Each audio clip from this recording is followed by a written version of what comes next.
So in this unit third, the remaining topics, nuclear power plant and power reactor, we will discuss these two particular topics in this lecture. So the topics which are to be covered, one is the general, other is the isotopes, and then radioactivity, difference between fission and fusion, what are the nuclear fuel, and what is the nuclear reactor and how it works. So I have already discussed that in case we are discussing the general nature, so you all know that there are all the elements are classified in the periodic table, and in the periodic table, which is based upon the atomic number, the radioactive element which are having the atomic number less than 80 are generally stable, and the element more than the atomic number of 80 are not stable. Then we will discuss these isotopes which are not stable, and they always liberate emissions, and that emissions, the electromagnetic radiations, are known as the radioactivity. In general, you can always hear some kinds of the radioactive rays like X-ray, Y-ray and gamma ray. Then fission and fusion, you all know that these are the two types of the reaction, nuclear reaction. Fission means breaking of a smaller one into breaking of a big one into the smaller ones, and fusion means combining of smaller ones into a big one. Then nuclear fuel, the different elements which can be used as a nuclear fuel, like uranium, plutonium, thorium, and how the nuclear reactor works. We will definitely going to discuss these topics in this particular class. So you all know that the thermal power plant consumes tons of coal per year. You know, the power requirement of the world is going on increasing, and the power requirement itself shows the sometimes the economic development of the nation and the level of the living. So, and you all know that the fossil fuels are reserved and they are having a fixed quantity. Coal, oil and gas are not infinite, and therefore the nuclear power is supposed to be best alternative. The main attraction in particular using the nuclear reaction is that if you will burn 1 kilogram of uranium, and 1 kilogram of uranium when gets completely burned, it liberates the energy almost equal to the burning of the 2000 tons of the high grade coal. So you can see the difference. If one side you will burn 2000 tons of high grade coal, and on the other side you are just burning 1 kilogram of the uranium, the result is same. And uranium is almost is 25 million tons in the earth crust, whereas thorium is almost 1 million tons in the earth crust. So if we will use these nuclear elements, so a dependency on this fossil fuels can be eliminated or can be reduced. The next important factor which plays main role in choosing the nuclear power plant is that the nuclear power plant, the operation of the nuclear power plant is hospital quiet.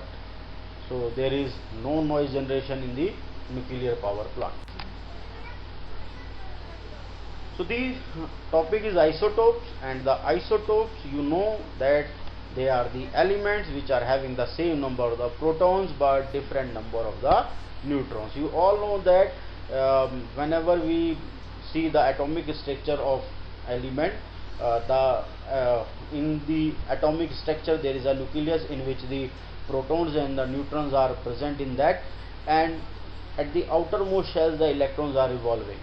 So the number of the protons represent the atomic number of the element.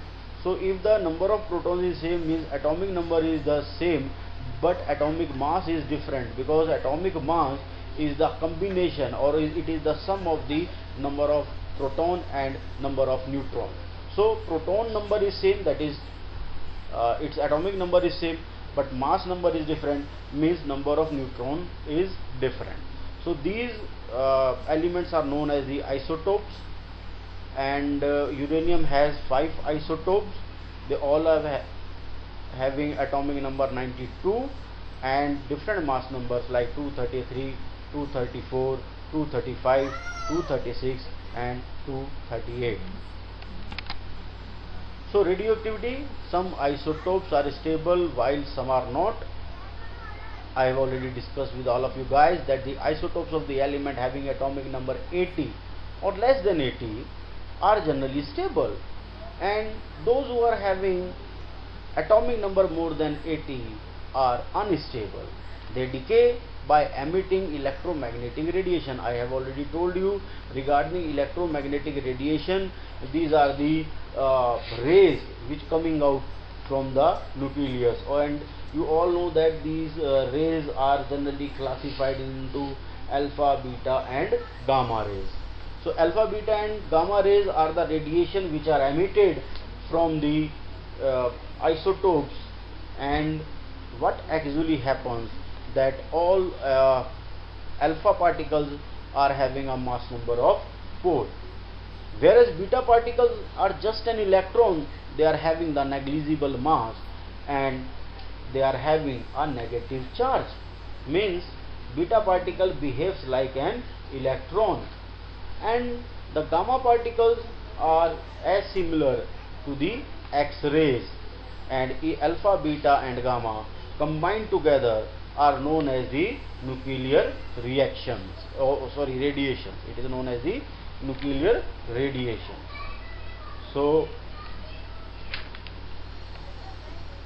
beta particle can be shielded with a thin sheet of the metal or a piece of wood, whereas gamma rays, the gamma rays, when the alpha particle or the gamma particles or the X-rays, when these are liberated, the nucleus becomes unstable.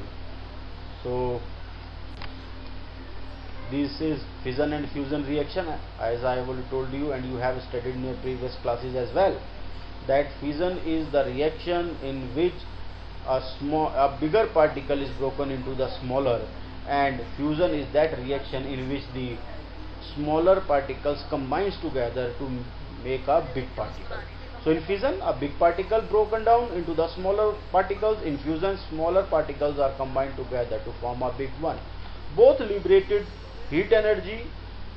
In case of fission, a very large amount of the heat energy is liberated, but in case of the fusion, tremendous amount of heat energy, a high volume of heat energy is liberated. Fission is easily controllable, but the fusion's reactions are not easily controllable. And in case of the nuclear reactor, it should perform the following functions.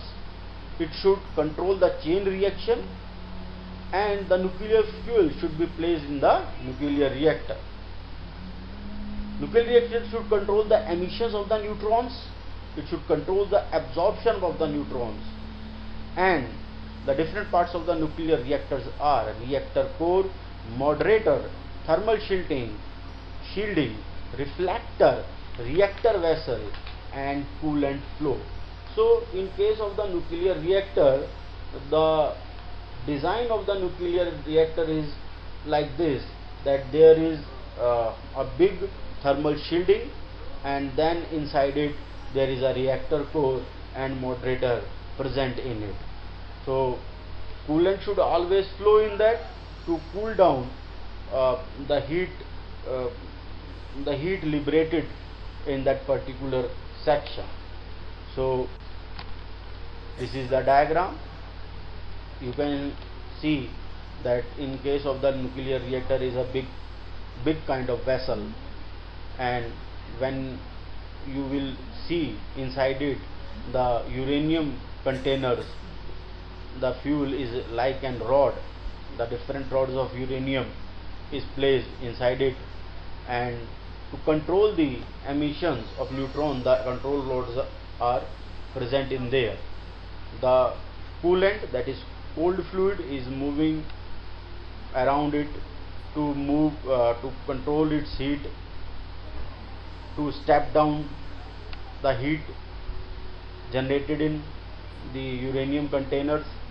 And by using this hot liquid, what happens, the hot liquid give its heat to the secondary circuit in which the water is flowing, and the water converts into the steam, and further that steam can be moved to the turbine and electricity can be generated. So one is the primary circuit and other is the secondary circuit. So now we have gone through the nuclear reactor, its working, its construction, the types of the nuclear reactions, how to control the nuclear reactions, and also the basic terminologies like what are the isotopes and what are the general physics behind the nuclear reactions. So thanks to all of you. Thank you so much.